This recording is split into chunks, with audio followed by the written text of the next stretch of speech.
Hoje eu vou estar falando sobre tarô. Muita gente já ouviu falar sobre tarô. E o entrevistado é o Geraldo Ramos. Ele estuda tarô há cerca de 10 anos e trabalha profissionalmente na área há 2, né? Ele é de Suzano e atende no Espaço Universos. Antes de ser tarólogo, acredite se quiser, ele era proprietário de uma transportadora, função que exerceu aí durante 14 anos, né? E também é um avô fresquinho, é isso? Exatamente. Tudo bom, Geraldo? Tudo bem, Willy. Prazer em recebê-lo. E vamos falar de um assunto que interessa muita gente, né, Geraldo? Claro, claro. Aliás, o prazer é meu em estar aqui e vamos lá em frente. Eu soube que você também é filho de um sujeito paranormal, né? Foi isso que te levou a estudar o tarô? Pois bem, Willy, eu nasci numa família muito religiosa, como acredito a maioria dos brasileiros, e só que o meu pai era uma pessoa que tinha dons paranormais natural. Ele é uma pessoa iletrada e era uma pessoa assim que realmente ele conversava com o além, né? Ele vivia os fenômenos codificados pelo espiritismo naturalmente. Isso provocou em mim uma curiosidade muito grande pela metafísica, pelo estudo do oculto. Tá? Então, eu acredito que isso tenha sido realmente o pontapé inicial para detonar essa curiosidade. E em que escola você se iniciou no tarô?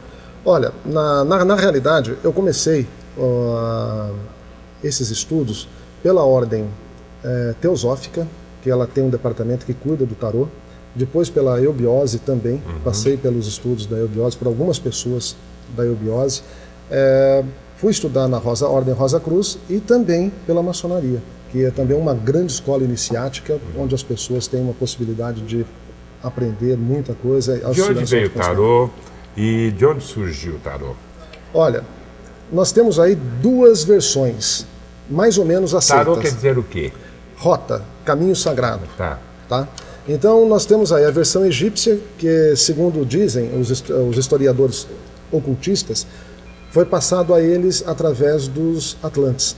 Quando o reino Atlante estava em decadência, os sacerdotes atlantes, eles resolveram escrever um compêndio para mostrar para as gerações futuras como que se viveria bem nesse planeta. E esse compêndio foi passado aos sacerdotes egípcios, e naquela época em que os sacerdotes egípcios adquiriram esse conhecimento, para que eles passassem a uma outra pessoa, demorava-se muitos anos de estudo e era para pessoas muito escolhidas a dedo, realmente. Então, essa é a versão ocultista. O tarô é um oráculo, então? Ele é um oráculo, ele serve como oráculo. Né? E o que vem ser um oráculo? Um intermediário entre a pessoa que consulta, que tem uma dúvida, e o reino divino, né? O reino celestial. Tá? Então, ou seja, é a busca de uma luz no reino celestial. A busca do autoconhecimento. A busca do autoconhecimento. E, na realidade, as cartas de tarô elas servem como catalisador a isso. Tá? Então, o tarô pode ser tanto místico como terapêutico. Com certeza.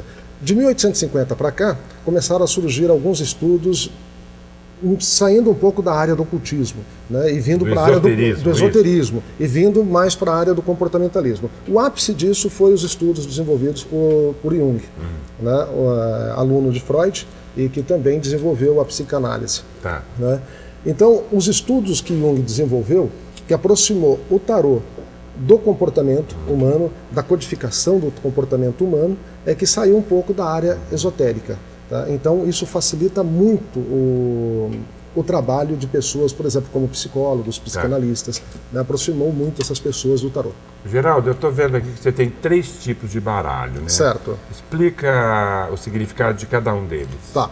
Primeiro eu tenho esse baralho aqui, que seria o tarô mitológico, que ele já é influenciado, é um tarô moderno, ele foi confeccionado na década de 80, né, por duas psicólogas, bem recente.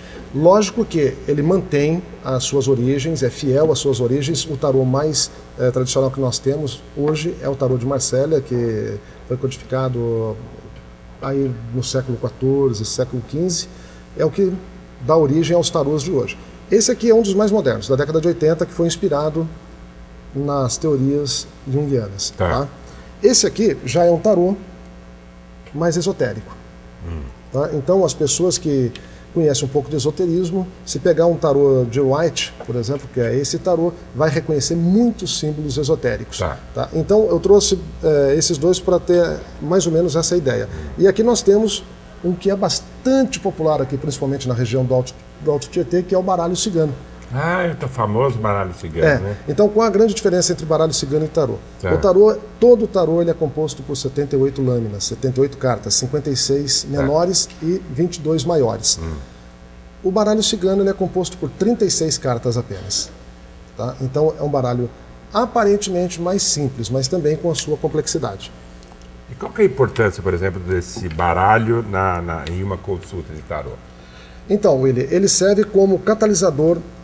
Usando a teoria junguiana, ele serve como catalisador para trazer à tona, para trazer à luz do racional o teu inconsciente. Ah, certo. Ou seja, tem aquelas... É você mesmo que vai perceber o que você quer, isso? Exatamente, porque na realidade, quando nós vamos procurar soluções para alguns problemas... Quando você vai ao terapeuta, não é o terapeuta que vai resolver esse problema. Exatamente. Ele vai simplesmente te orientar.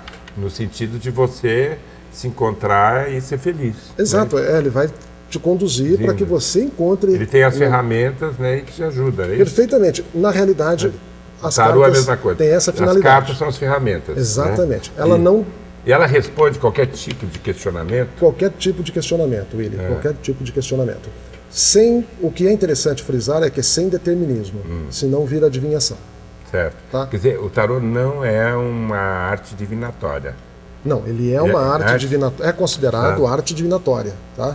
Mas precisamos pesar muito bem essa palavra, porque quando falamos de arte divinatória e você procura um profissional que vai adivinhar o futuro, você concorda comigo, ele, que se uma pessoa pudesse Mas adivinhar... normalmente as pessoas quando procuram você para você jogar um tarô, Sim. elas já não vão assim, no fundo, querendo obter uma resposta, entendeu? Ou se vai dar certo, se o namoro vai dar certo, se vai ganhar dinheiro, a vida dela está ruim economicamente, o que fazer para melhorar? O tarô pode ajudar nesse sentido? Pode, a sua observação é corretíssima, porque as pessoas muitas vezes vão a um tarólogo buscando as soluções do seu problema. Um tarólogo consciente, o que ele vai fazer? Eu costumo trabalhar da seguinte maneira, procure dentro de você a solução, porque ela está dentro de você. Quem entende melhor do seu problema é você. É você que vive com você 24 horas. Ninguém nesse planeta vive com você mais tempo do que você mesmo. Tá?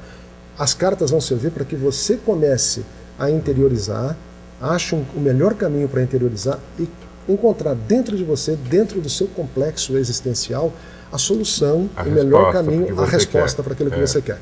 E eu costumo fazer a seguinte pergunta: o que te trouxe ao tarô?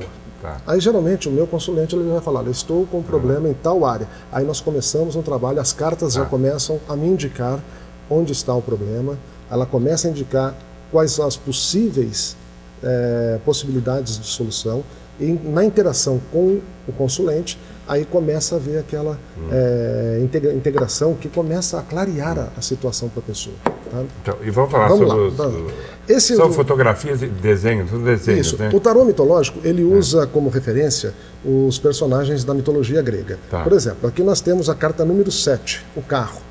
Tá?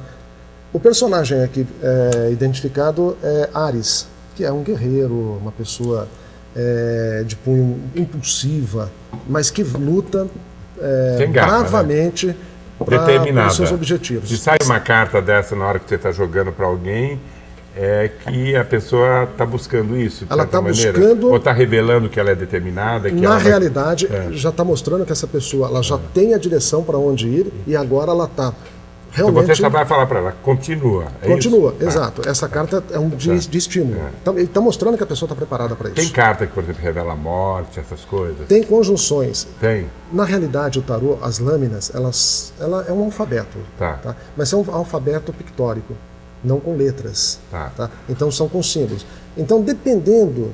Para formar uma palavra, eu preciso de um conjunto de letras. Então, para formar uma situação, clarear uma situação, precisa de um conjunto de cartas. Então, a situação de morte tem, sim, uma confluência de cartas que mostra uma possibilidade de morte seguindo por aquele caminho. Então, a gente está indo aí para os comerciais, né? E na volta, a gente continua aqui com o Geraldo Ramos, tarólogo, e que está dando essa entrevista legal aqui para a gente conhecer um pouquinho mais sobre essa arte do tarô, né? Eu volto já já.